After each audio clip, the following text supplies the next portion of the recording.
everybody. This is S. Anthony Thomas. This is the S. Anthony Thomas Show.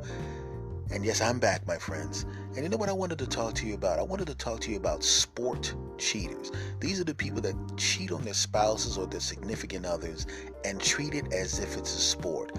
You may have experienced it, you may have done it, you may have seen it, but what I'm going to do is tell you a story about it, and I think you're going to enjoy it. So, my friends, it's story time with your cool uncle, S. Anthony Thomas. Are you ready? Of course you are. Let's do it.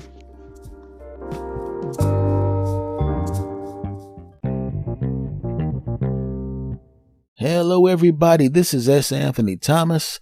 This is the S. Anthony Thomas Show. My friends, I am back. And you know what? A lot of you have talked to me about something I talked about on my other podcast called called the S. Anthony Says Podcast. You see, I have two podcasts, and just now I almost named this podcast. That's what happens when you have two podcasts. Just like when the person has two families, right? They have two families and they almost call their wife by the other wife's name, or their husband by the other husband's name, or the kids by the other kid's name. They almost do it. Right? Now, why did I do that? I wanted to make a point because I wanted to talk about people that I think of as almost sport cheaters, right? That's the kind of person that cheats, right? And they don't want to be found out. But they keep going to the edge. They keep getting more and more bold about their cheating, or they start cheating with more and more people because they want to find out how much they can get away with. How much can I get away with before I get caught? Before he or she finds out that I'm doing something that I shouldn't be doing? How far can I go? You got a guy that's cheating with his secretary, right? But the wife likes the secretary, thinks the secretary is a sweet young lady of high morals, wouldn't even consider the fact, wouldn't even let the thought in her mind that this particular young lady would have designs on her husband. And as it turns out, this young lady doesn't have designs on her husband. She has her naked body on her husband 3 times a week. Yeah, I said it. Right? And it gets to the point where it's not even exciting to him anymore. I mean, it's exciting because he's enjoying the physical yumminess of this young lady who's incredible and delicious and double incredible and fantastic and young and everything. He's enjoying that part of it, but part of it was the thrill. He loves his wife, but he also loves jumping on top of other women. It's the thrill of getting away with it, and his wife doesn't even suspect. So the extra thrill of getting away with it is worn off. Then he starts to think, wait a minute. The girlfriend knows about the wife and she doesn't care. She accepts that. The wife doesn't know about the girlfriend. What if I cheated on both of them? That way I can have the thrill of cheating on the girlfriend and double cheating on the wife. I think I'm going to do that. Then a lady comes into the office. She comes into the office and she's just as young and delicious as the woman you're getting it on with that actually works in your office. And she's coming in. She's a sales rep with some samples for the job. And she's the person and you're on her route. So now there's an excuse for you to see her all the time and talk about the products and order products. You get to see her a couple of times a week. She likes you. You like her, you like each other, and all of a sudden, boom, boom, jiggy, boom, da boom, jiggy, jiggy, you're getting it on with her too. Yeah. Now the sport cheater is cheating on his wife. He's cheating on his girlfriend, and he's cheating on his girlfriend and his wife with a new lady. Oh yeah. And he gets it on with her 2 times a week. So now 5 days a week, he's getting yumminess other than his wife's yumminess, because his wife is, of course, also yummy because he has a type, and all 3 ladies kind of look the same. Oh yeah, that greedy guy. And time goes by and his wife has no inclinations of thinking anything's going on. She probably thinks if he even thought about doing anything, that nice young lady at the office would give her the heads up. Well, he wasn't giving the wife the heads up. She was giving her husband the kiss up because she's kissing all up on him. Yeah, I said it. And the lady is sitting there going, well, he's already getting it on with his wife and getting it on with me, and he doesn't have enough time to be with someone else. Yes, he does. The new lady, right? Then some time goes by and it becomes a little boring being with the new lady. I mean, he enjoys her yumminess just like he enjoys his wife yumminess and the first lady's yumminess. But now it's not a thrill anymore because the wife really doesn't know anything. The second lady, the lady he's cheating on his wife with, is so delicious and yummy. She's thinking there's no way in the world. Look at me. There's no way in the world he'd ever cheat on. I mean, first of all, his wife is incredible, but I'm even more incredible and I'm younger. And there's no way in the world he's going to cheat on me. Look at all this yumminess. And guess again. And all of a sudden, he's thinking, well, this is not exciting anymore because I'm getting it on with all three of these ladies. And this is kind of boring. I mean, I enjoy getting it on with them, but I need the excitement of getting away with something. I need that excitement. Wait a second. The mail carrier. She's young.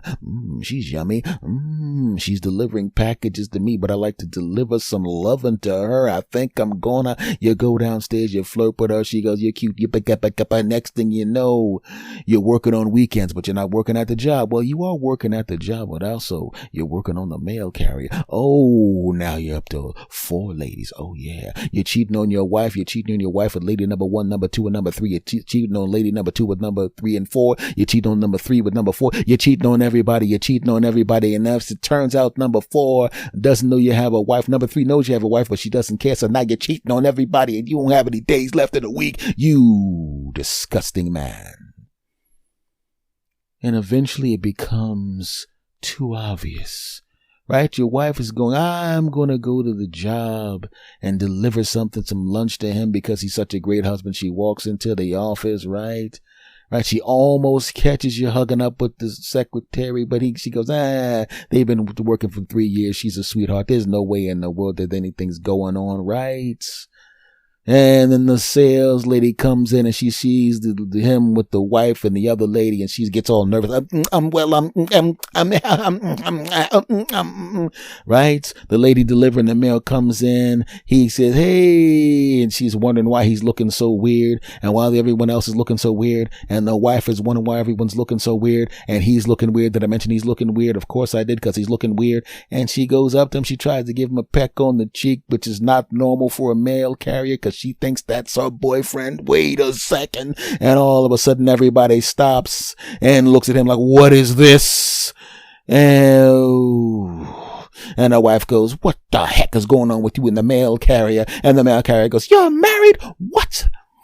And the sales lady goes, I'm out of here. I don't have time for this. I'll find someone of my own. I mean, I'm not that I'm with him. Wait a minute. You're with her too? Then it turns into a bad episode of a reality program, and he's got 4 women looking at him like, you all yelling at him and stuff. The wife is starting to pull the ring off her finger. The lady who's the secretary is starting to look at him, and she said, I'm going to get out of here. I quit. The lady that brings in I'm not going to have you in my route anymore. And you're not going to get any more deals on these medicines or whatever. And the mail carrier goes, gee, good luck getting your checks, you piece of crap. And they all knock stuff off the table and storm out of the room. And he's sitting there going, 17 minutes ago, I was getting it on with these 4 delicious women, and now I'm not getting it on with any delicious women, and I probably lost half the stuff I accumulated over the course of time because I just wanted to jump on top of people. He looks at his wife looking at him. She's not even crying. She's too mad to cry. The lady who was working for him, she's in the back packing up some stuff. The mail carrier's ripping up some of his mail. And the lady with the pharmaceuticals that she was selling to him is now throwing pills at him that say, please don't touch with human skin. Yeah, I said it. And he's watching his wife walk down the steps. She's still trying to get that ring off her finger. She hasn't taken it off since they got married, so it was kind of hard to get it off. And he's looking at her and he's going, my wife is a delicious woman. I can't believe I cheated on her. This is ridiculous. I mean, I didn't really care about these other ladies. I just wanted to jump on top of them because they're young and beautiful and delicious, and I enjoyed getting it on with them. But actually, I really enjoy getting it on with my wife. It's more of an ego thing. I just wanted to know that I still got it. But when I think about it, I really had everything but the wife. What the hell was I doing? What was it? I mean, most guys would kill to have a woman like my wife. This is incredible. We were planning on having kids, because, oh, God, I'm an idiot. And he sits down in his office, and he's sitting down by himself. The phone's ringing because the secretary ain't answering it anymore. His room looks like somebody won the Super Bowl because it's all full of confetti because the mail carrier ripped up all his crap. And he's not going to say anything about it to her boss because he doesn't want her to come back and blow his office up. He didn't say anything to the pharmaceutical ladies, mainly because his legs aren't working, because one of those pills that say don't touch human skin actually touches human skin, and he's about to call the ambulance, but he gets the feeling back in his legs. And it's dark in the room. It's dark. And it's dark metaphorically speaking as well, because it's dark in his life. He had 4 delicious women, and now he has no delicious women. And he still has to go home if he's allowed in. Ooh. Gets into his car, starts it up. And there was a part of him that was kind of going, because he didn't know whether or not the car was going to blow up. He starts driving on the freeway heading home. He's got 15 minutes to think about the confrontation that's going to happen, and it's not going to be pretty. He may not even have a house. She may be gone, or worse, his stuff may be on the front yard on fire. Or worse, she may fire on him from the bedroom window. That's where the gun is.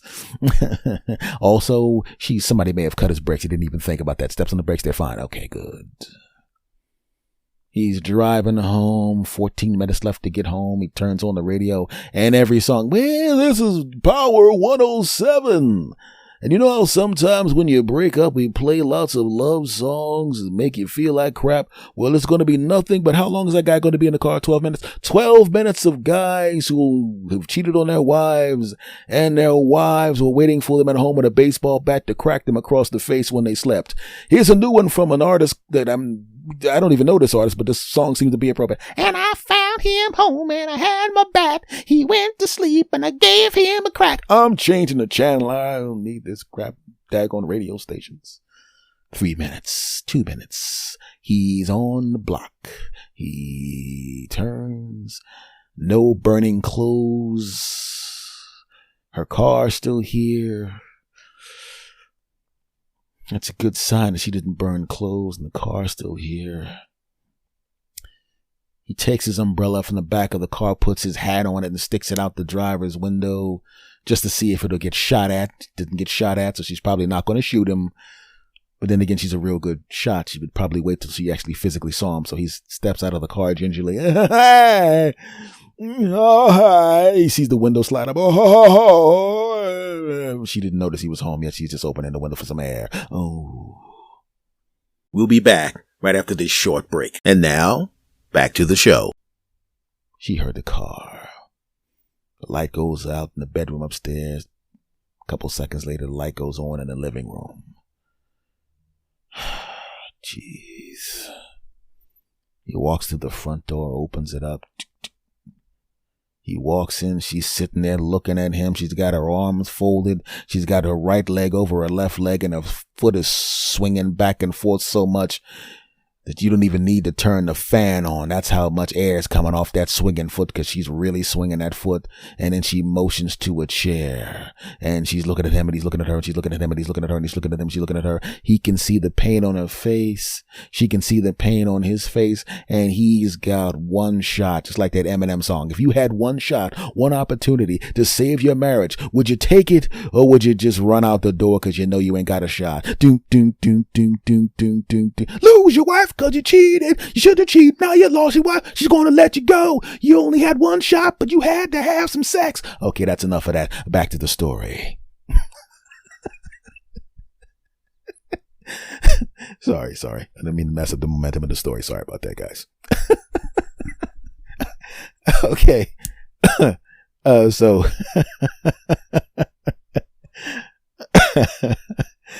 okay. All right, back to so you sorry.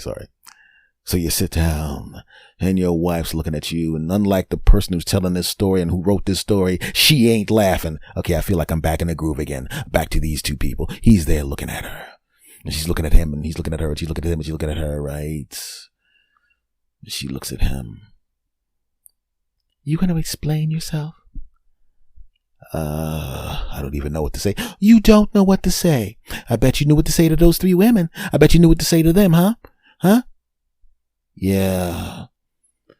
Look, I just want to say that I'm sorry. You're sorry because you got caught. He tried the sorry card and she swatted it down. Her heart is hardened. Her heart is hardened.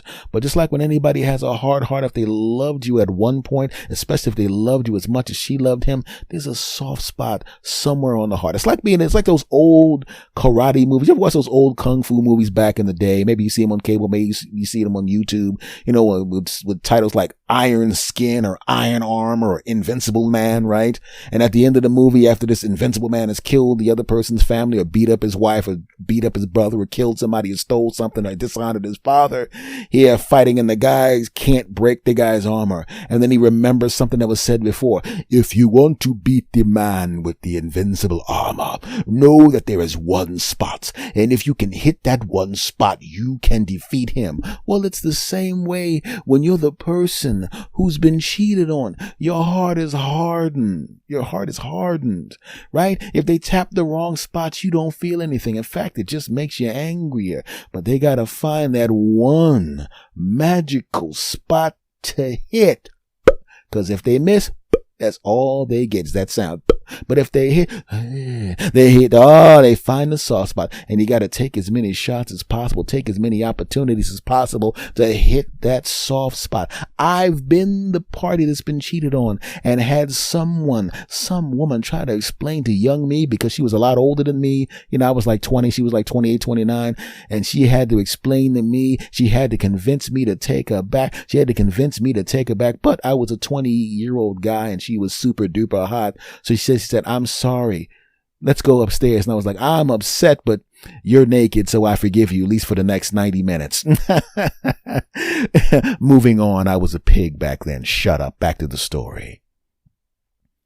So he tries all these things. We were going to have children together. Well, maybe you could have easily had children with any of those other women because you kept getting it on with them. How about that? Oh, he missed the soft spots. And like I said in the song, you got one shot. This is your one shot from the mid-court with the clock at 2. You got just enough time to release the ball. This is you trying to hit the target with one bullet left in the chamber. This is you throwing a Hail Mary pass. This is you. You got one shot left, and then he goes.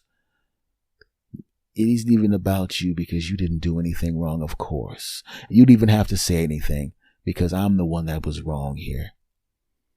Sometimes as a guy, you don't feel like you got it anymore. And I didn't feel attractive anymore. And I know it's not your fault because you did everything right. It was more about me. And I got so caught up in the ego of trying to be with this one and that woman. I didn't care about any of those people. You really think I care about 3 other women more than I care about you? Of course not. It was an ego thing on my part, and I didn't even have any emotional attachment to those people. And that's something that I need to work on. It's not you, it's me. It's all me. And if you don't want to take me back, I can't blame you because what I did was horrible. But I want to let you know right now, I feel like garbage right now because I hurt the person I care the most about. And if you give me the opportunity to, I will spend the next 50 years of my life trying to make sure you understand how sorry I am. And also to let you know that I want to heal that broken heart. You got the soft spot. She looks down. There's a little bit of a smile on her face. You can still see the pain, but there's a little bit of a smile. Oh, yeah. Right? Now, don't be dumb. Don't walk over and put your hands on her like you're going to be able to get it on with her. That's not going to happen for a while.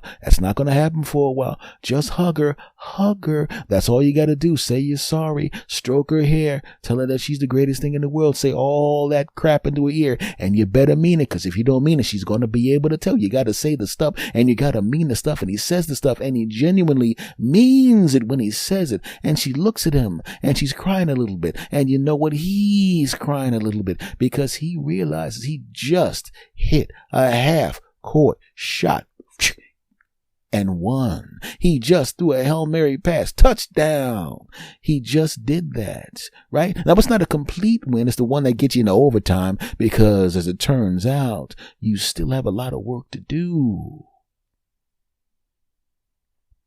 But in some cases, being caught that out there like that and almost losing someone that's that important to you like that, oh, that'll bring you to Jesus, as they say. That's the scary moment. You don't want to lose this person. Yeah, it was fun physically to jump on top of these other women, but it is not the same thing as being with this person. And then he notices how much he actually cares about her, and he notices how much he cares about him, and time goes by. 6 weeks goes by. You get it on a few times in the 6 weeks, but it's not the same. She's just doing because you're there. She always found you attractive. She still feels disconnected from you, but she still likes the way you look, and she just needs to get a little bit of that goodness, and you're happy to get that goodness, but don't get too full of yourself. She hasn't fully forgiven you yet. That's the first 6 weeks. The next 6 weeks, you're getting it on a little more. Now it's just kind of fun to get it on, but the emotional connection isn't there, but you are getting it on a little more. And 6 weeks later, you're getting it on, and the emotional connection is there, but she still feels a little weird afterwards because she can't get that out of her mind. And another 3 months goes by, and all of a sudden, she is treating you the way she treated you before. She's still looking at you a little bit. She's still watching you a little bit. She's still waiting for the signs a little bit. She's still doing that because you were a sport cheater. You were. And now a year goes by. And 2 years goes by, and you don't even think about another woman. You don't look at another woman, don't think about another woman. You treat your woman like what she is, the best thing that ever happened to you. And because you felt so scared about losing this amazing woman, you're 10 times the husband you ever were. And when other women are all up on you, you're looking at them like, you can't get the heck away from me. I got a woman and I ain't even interested in that. Get off me, woman. And she sees that. Oh, it's great. She sees other women all up on you, and she sees you getting rid of him, and you didn't know she was there. So now she knows not only has he been acting good, I see him and other women who are hot young women are trying to get it on with him, and he gets rid of them and gets rid of them. And now I feel comfortable. And now, bing, everything's cool. She trusts you again. Oh yeah. But the thing is, that particular story is kind of an aberration, because usually, if you're the sport cheater, usually, if you keep pushing and pushing and pushing and pushing until it blows up in your face, you know what happens? It ends a little bit differently. You're driving on the freeway, 15 minutes to go, you're starting to hear songs, just like I said in a little piece back there where they're playing songs about cheating pieces of crap, which is what you are. You get back to your house and your clothes are on fire on the daggone lawn. You're daggone right? You take that hat, you put it on the umbrella, you stick it out of the window. There are 5 bullet holes in that hat, and she's going, crap, missed them. Wish I had a 6 shot. Or she doesn't burn your clothes up. She doesn't shoot your hat off your umbrella. She waits until you come into the house, and then she's already got the divorce lawyer there, and she's already with the divorce lawyer chopping everything in the house in half with a freaking saw. Oh yeah. Or if it's not that bad, she acts like everything's okay. She acts like she forgives you. She goes through all of that kind of stuff, right? Oh, and you plant a baby, and it's great, right? And then you realize, wait a second, this baby doesn't look anything like me. This baby looks a whole lot like the guy in the competing business who's been trying to run me out of business. And she's like, you're daggone right. I went and got pregnant by your mortal enemy, and I'm about to divorce you. Take half your crap, then I'm going to go over there, marry him, and then I'm going to have half your crap and half his crap. I'm going to have a full set of crap, and you're going to have a half set of crap, you piece of crap. She could do that too. Oh yeah. I know I went a little far with the last scenario, but when I was cheated on, I felt angry. Oh, I remember it was 30 years ago, but I remember it, right? I was coming up in the stand-up comedy world, and I was doing all these shows, and I was on all these radio, this, that, and the other, right? And I found out that my 28, I think she was 28 or 29, whatever the hell it was cheating on me, right? And I was crushed, right? And I had been a good boy, a good man, right? Because a couple of her friends wanted to jump on top of me, because she's one of those ladies that when I jumped on top of her, she kept telling people about stuff, and they wanted to find out about the stuff she was telling them, and I was really tempted. There was a part of me that when she cheated on me and I found out about it, I ran into her friends first, right? They weren't like really close friends, but you know what I'm saying. And they were all up on me. I heard and and all of that stuff, and I'm sitting there going, to be very, very, very easy easy for me to teach her a lesson. You know how easy it would be for me to jump on top of one of her friends, jump on top of another one of her friends, and then let her friends find out that I jumped on top of them, and she wouldn't believe it at first. And then they would say, oh, so we didn't? Well, how about when he did this and this and this? And she'd go, oh my God, you did it, you did, ha ha. And I go, yeah, you did, ha ha ha ha. That doesn't feel good, does it? How about that? But I'm not that type of guy. I've been on the planet 50 years, been dating for the majority of that, been getting it on for the majority of that, obviously, and I have never once ever been unfaithful to any woman I've ever been with. And for the next 40 years, whatever ladies that come in the future, I will not cheat on them either, because I don't believe it's the right thing to do. I'm not a sport cheater. I'm not even a cheater. I don't do that crap. But I've known some sport cheaters. That's why I knew I was able to write that story. So folks, I know out there's a lot of times when you're sitting there dealing with a lot of crap from people. Maybe your spouse is a big piece of crap and a pain in the butt and all of that stuff. All you gotta do, just break up with them first. Don't make them turn you into something that you're not, right? Because if you're a sport cheater, most of the time, the only thing that happens is you go from having all these people that you're getting it on with to getting it on with yourself. And you don't want that. Not that that's ever happened to me. Stop judging me. You know what I'm talking about. One more thing I want to say.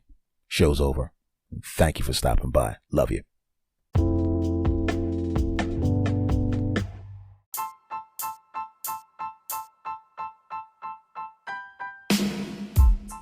All right, my friends. Once again, thank you very, very much for coming back. Much love to every last one of you. I appreciate you. I appreciate the kind words. And you're pretty cool people. And I'm proud to have you as listeners. I really, really mean that. Much love to you all, and I will see you again next time. Take care.